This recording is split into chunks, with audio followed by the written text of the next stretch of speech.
Hello everyone, आज हम बात करेंगे टाइफाइड के बारे में। टाइफाइड एक बैक्टीरियल डिजीज़ है जो साल्मोनेला टाइफी नाम के एक बैक्टीरिया से होती है। साल्मोनेला टाइफी पॉजिटिव ऑर्गेनिज्म हुआ।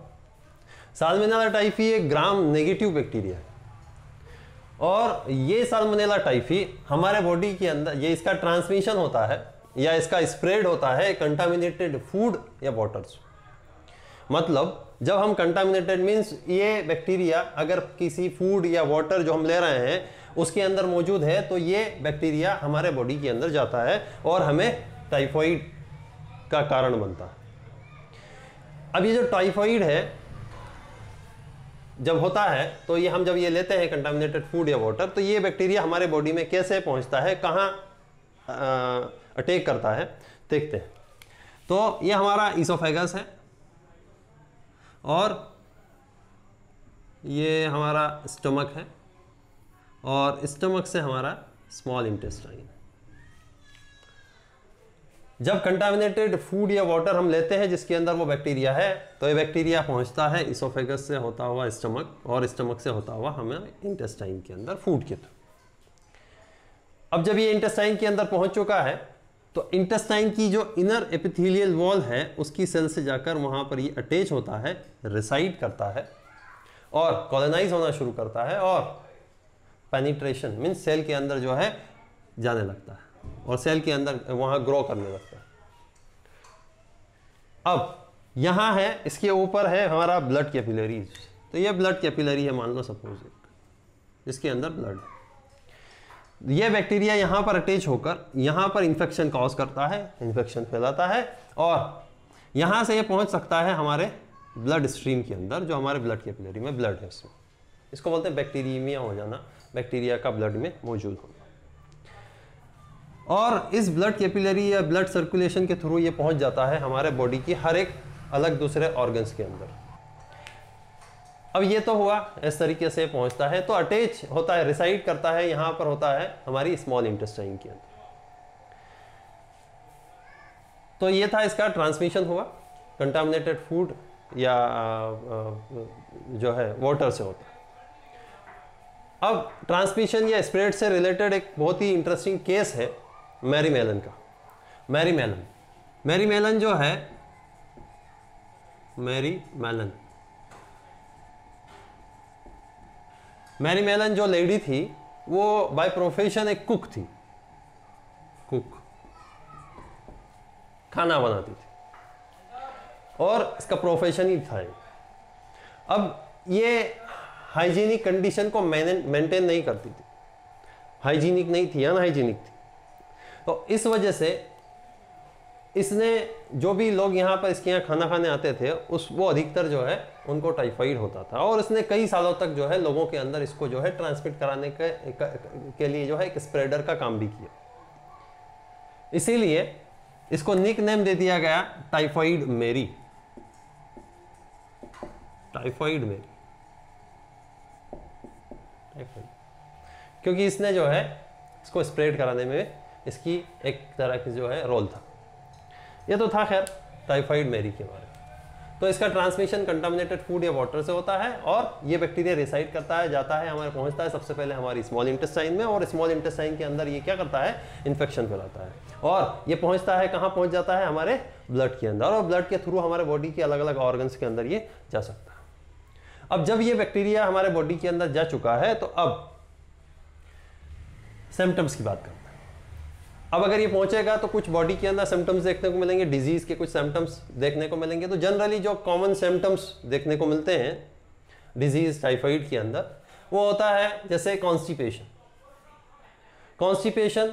अब जब इंटेस्टाइन ठीक से काम नहीं, अब ये इंटेस्टाइन क्या होने लगा, इंटेस्टाइन जो है डैमेज होना शुरू हो जाएगी और इंटेस्टाइन ठीक तरीके से काम नहीं कर पाएगी और ठीक से काम नहीं कर पाएगी तो क्या होगा, कॉन्स्टिपेशन जैसी शिकायत भी होती है, कब्ज जिसको हम बोलते हैं, कब्ज हो जाना, कॉन्स्टिपेशन।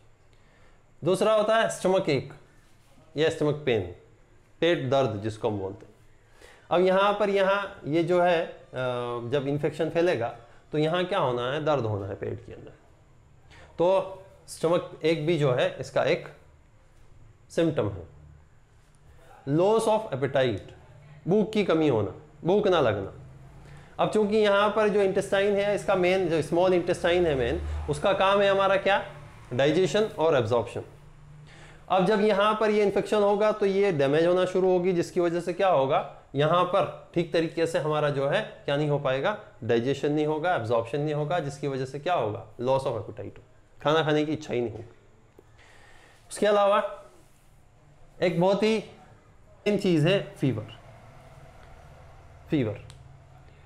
फीवर आता है, कोई भी इन्फेक्शन हो फीवर होता ही है, अधिकतर केसेस के अंदर फीवर होता है, लेकिन बहुत हाई फीवर होता है और इसकी एक स्पेसिफिक रेंज है, 39 degree Celsius to 40 degree Celsius, बहुत हाई टेम्परेचर जो होता है देखने को मिलता है। और एक और चीज, ये जो फीवर होता है वो सस्टेन्ड हाई फीवर होता है। सस्टेन्ड मीन्स बने रहने वाला, बार बार आने वाला, मीन्स बुखार या जो फीवर है वो लगातार बने ही रहता है, थोड़ी देर बाद गया फिर चढ़ जाएगा बुखार, ऐसे होता है। तो सस्टेन हाई फीवर होता है जिसकी रेंज। अब जब ये सारी चीज़ें होती हैं, है ना, कॉन्स्टिपेशन हुआ है, स्टमक एक हुआ है, लॉस ऑफ एपेटाइट हुआ है, अब इंटेस्टाइन ठीक से काम नहीं कर रही है, डाइजेशन एब्जॉर्प्शन ठीक नहीं हो रहा है, तो बॉडी के अंदर वीकनेस आ जाती है, बॉडी के अंदर कमजोरी आ जाती है, वीक हो जाती है बॉडी। ये कुछ सिम्टम्स है। लेकिन अगर इसका ट्रीटमेंट ना लिया जाए लंबे समय तक, अगर ट्रीटमेंट नहीं होगा तो फिर कुछ कॉम्प्लिकेशंस हो जाते हैं, कुछ बढ़ भी सकता है, बहुत सारी चीज़ें हो जाती हैं। उसमें से एक है हमारे पास में इंटेस्टाइनल परफोरेशन। इंटेस्टाइनल परफोरेशन, अब यहाँ पर बैक्टीरियल इन्फेक्शन बढ़ता ही रहेगा और धीरे धीरे ये क्या होगा कि ये जो इंटेस्टाइन है उस इंटेस्टाइन के अंदर ऐसे पोर्स हो जाएंगे और इंटेस्टाइन डैमेज होकर पूरी तरीके से खराब हो जाएगी। तो इसको बोलते हैं इंटेस्टाइनल परफोरेशन हो जाना, अगर ट्रीटमेंट ना हो तो ये जो था वो कुछ इनके कॉमन सिम्टम्स हैं जो देखने को मिलते हैं। ये इतना नहीं है, ये तो उसी केस में है कि अगर ट्रीटमेंट ना मिले तब की बात है, वैसे नॉर्मली नहीं होता। वही लोगों में देखने को मिलता है जो ट्रीटमेंट नहीं लेते या इलाज नहीं करवाते। अब जब अगर ये सिम्टम्स दिख रहे हैं तो फिर इसके लिए, इसको आइडेंटिफाई करने के लिए, इसको कंफर्म करने के लिए, आइडेंटिफाई नहीं कंफर्म करने के लिए कि हाँ ये टाइफाइड ही है, बैक्टीरिया हो सकता है साल्मोनेला टाइफी, तो इसके लिए एक टेस्ट कराया जाता है जिसको बोला जाता है विडाल टेस्ट। एक सीरोलॉजिकल टेस्ट है विडाल टेस्ट जिसको बोलते हैं, जनरली ये यूज़ किया जाता है विडाल टेस्ट। इसके अलावा भी अगर हम चाहें तो कल्चर कर सकते हैं, बैक्टीरियल कल्चर, मतलब कि हमारा यूरिन कल्चर या ब्लड कल्चर करा सकते हैं, लेकिन वो उससे कई ज़्यादा आसान जो है हमारा ये और जल्दी से रिजल्ट देने वाला हमारा है विडाल टेस्ट, सीरोलॉजिकल टेस्ट है, इसलिए ये ज़्यादा जो है किया जाता है। अब विडाल टेस्ट कंफर्म हो चुका है, विडाल टेस्ट अगर पॉजिटिव आया है इसका मतलब टाइफाइड है, और अगर टाइफाइड है तो फिर इसका ट्रीटमेंट, तो इसके ट्रीटमेंट के लिए जो है एंटीबायोटिक्स को यूज़ किया जाता है। यहाँ जनरली हमने एंटीबायोटिक्स लिखा है, स्पेसिफिक भी हो सकती हैं कुछ, तो एंटीबायोटिक्स जो है इस टाइफाइड के ट्रीटमेंट के लिए दी जाती है, क्योंकि ये बैक्टीरियल इन्फेक्शन है और बैक्टीरियल इन्फेक्शन को ख़त्म करने के लिए एंटीबायोटिक्स यूज़ करते हैं। अब ये तो हुआ सारा ट्रीटमेंट के बारे में। अब अगर इसको प्रिवेंट करना हो, इस बैक्टीरिया, ये जो डिजीज़ है इसको प्रिवेंट करना हो, इसको कंट्रोल करना हो, तो हम कैसे कर सकते हैं? तो अगर इसको प्रिवेंशन इसका और कंट्रोल अगर देखें तो इसके लिए सबसे पहली चीज़ हमारे पास होती है hygiene. Hygiene is must, hygiene है ना, साफ सफाई का बिल्कुल ख्याल रखना। हमारा जो है पानी या जो खाना जो हम ले रहे हैं बहुत ही हाइजीनिक होना चाहिए, हम हाइजीनिक होना चाहिए, हमारे नेल वगैरह बिल्कुल कटे होना चाहिए, बहुत सारी चीज़ें हैं। तो हाइजीन का बहुत ही इम्पोर्टेंस है। हाइजीन हुआ। हाइजीन के अलावा जो है यहाँ पर एक वैक्सीनेशन भी है, कंट्रोल करने के लिए वैक्सीन भी अवेलेबल है टाइफाइड की।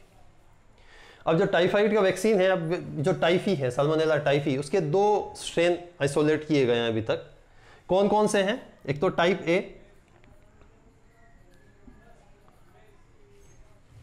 ए है साल्मोनेला टाइफी का, उसके लिए वैक्सीन है टाइप ए वैक्सीन, और एक है टाइप बी वैक्सीन, जो टाइप बी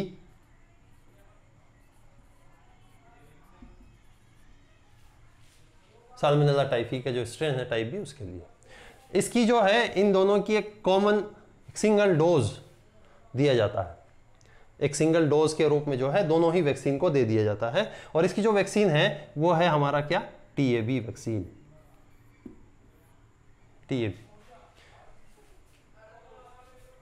टीएबी ये है हमारा, टी है टाइफॉइड है, ए है ना टाइप ए वैक्सीन, सॉरी अपना बैक्टीरिया, टाइप बी बैक्टीरिया।